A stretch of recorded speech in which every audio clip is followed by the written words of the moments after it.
Hi, I'm Laura McCracken. I'm here in the Love Marlena Dietrich bar in Berlin at the Merchant Payment Ecosystem.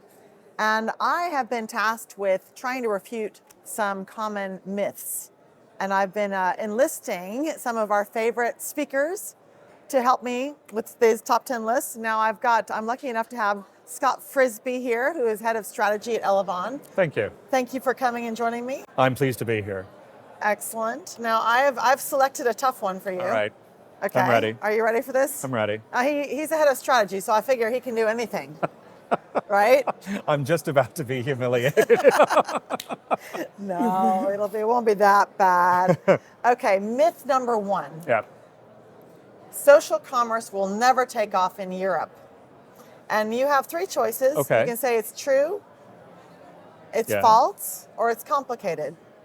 I know being a strategy guy, everyone I'm going to thinks, say it's complicated. of course. Is it a cop-out to say that? Of course. No, every consultant, every strategy person, it's always complicated. Otherwise, they'd be out of business, right? Okay, well, let me tell you why I think it hasn't taken off in Europe and then Okay. why I think it may, Okay. or why our thinking has changed. So I Excellent. think one of the reasons it took off in Asia, and specifically in things like fashion, health and beauty, kind of cooking and homeware, et cetera, was because so many of those leading and trendy brands were not accessible to many Asian consumers.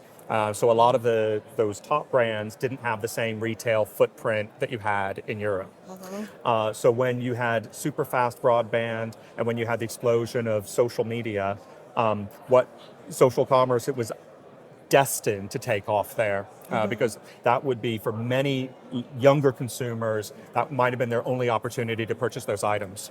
In Europe, on the other hand, almost all consumers are within a bike ride or a bus ride away from all the top brands. So all those shopping precincts are really accessible, and all the benefits of physical shopping, particularly in those same categories like trying things on, having coffee with friends in between shops, making a day out of the shopping, meant that it's much, much slower to catch on because it just wasn't as good an experience as the physical experience. Yeah, it kind of goes that mature market versus emerging market dynamic. But we think that may change. Okay. And we think it may change for a few different reasons. One of them is really that the whole post-COVID retail landscape has radically changed. So the shopping, so many retailers are shutting down lower performing stores, or they're reducing their overall retail footprint size. So that's one reason. The second reason is that there's just been an explosion of e-commerce generally in Europe. So consumers of all ages are using e-commerce more frequently. What's another one? I think that certainly the rise of influencers means that younger consumers especially can name specialist influencers in like 5 or 6 categories. They could just rattle that off the top of their head. Like Kim Kardashian or something? Yeah, or even just the makeup influencers. So the people who have big YouTube channels that do makeup, or the people that have YouTube channels that do unboxing, all of those types of things. Younger people follow those more than they might follow traditional people on television. Do you think they trust them more? I think they do, and I think they trust their recommendations. They trust their recommendations for buying stuff. So I think that's another trend why it might change in Europe. Another reason why it might change in Europe. I think the final thing as well is that the sophistication of the e-commerce platforms, those content management systems, things like Shopify or BigCommerce, WooCommerce, means that even small merchants or influencers or just individuals have access to the types of sophisticated e-commerce stores that only the likes of Amazon or the other big brands would have had access to 5 to 10 years ago. Right. So now somebody in their bedroom, in their garage, can actually get online, get on a platform, start to sell their wares, become an influencer, and they can distribute everything via these third-party platforms. Yeah, it's like the democratization of commerce in a way. You remember, you were probably around when e-commerce got started. I remember. And then we always thought that, when you could launch a website, that was like the democratization of commerce as well. But is this different? Yeah, this is different because I think that people are buying from people. They're not buying from brands. And I think that's one of the big difference with social commerce. Now, what they're actually buying from is a character or a persona, Yeah. right? So a lot of these people who are really big in social commerce or who we expect to be big in social commerce in the next 3 to 5 years, they're kind of mini celebrities in the making. But I think that's one of the reasons why we expect it to grow in Europe. But it's going to be a very generational thing. Yeah. I think it's people, yes, I think it's people who don't read magazines and they don't watch television. So it's younger people. Younger People folks, spend Gen so Z. much more time. Yeah. Changing everything.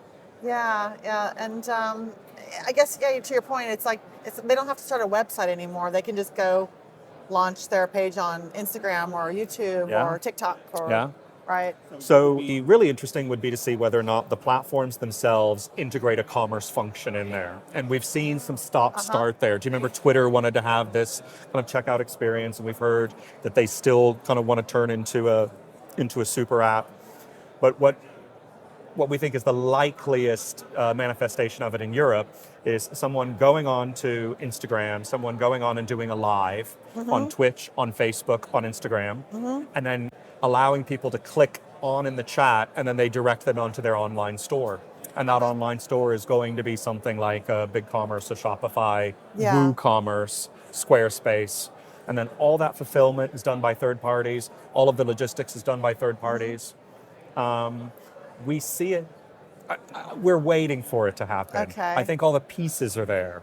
And so there's a difference between, we talk about, you mentioned about moving them to a different site. Do you think that in Europe they'll ever do native checkout within, say, Instagram, where I can just be in Instagram, I can shop, I can click and buy right there without leaving the app? I'm surprised it hasn't happened. Yeah. I'm surprised it hasn't happened yet.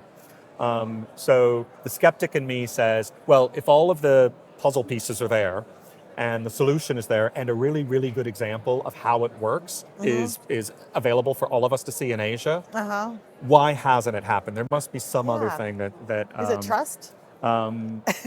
or we think that maybe the platforms themselves have investigated and they just don't think that they're going to get the traction there. Right. Okay. Or perhaps the cost of implementing it is too big. But they have access to bundles of cash. Right. Right. So it's unclear to us why they haven't done It's it. a huge opportunity, though. I think it's a huge Clearly. opportunity. And I'm sure that, if there's an appetite from Gen Z, then they'll build it, right? Yeah. Interesting. And so what is Elevon doing about this? So we work very closely with a lot of those commerce platforms. We put all of our plugins there. We want all of the anyone who's operating a website or operating any sort of e-commerce business to know that they can, regardless of which of those commerce platforms they choose to go with, that they can have Elevon as the payment processor. And we have one of Europe's, if not Europe's, most resilient e-commerce platforms. Our core authorization platform is super resilient. And we're plugged in where we need to be, which is those big commerce platforms. Awesome. Great. And a personal question. Have you personally ever bought anything off of any of the social media? I am ashamed to say I have not. You have not. Does that mean you're old? It does. It does. It doesn't mean that I don't go onto YouTube. Yeah. But I think I'm a lurker. I'm not a content creator. Right. You're a so viewer. I go onto X. I go onto YouTube, and I consume a lot of content. But I'm not a shopper online in that way. Very good. So you fit the demographic I do. trends. I do. I like going for a cup of coffee I mean, you may be or 21. a cup of I don't know how. I like the physical shopping experience. Yeah, I know. Me too. Me too. I'm old-fashioned that way. I got the OLD too. Yeah. It sounds like we might have spent our teen and formative years in shopping malls. Yeah, indeed. That's where we hung out. Yeah. Anyway, so to that, I mean, I'm glad we're here in person together as well, me rather too. virtually. So thank you. Let's raise a glass to MPE. To MPE. Hope we have a good. I hope to see you tonight at the awards ceremony. You will. You will. Awesome. Thank Good. you.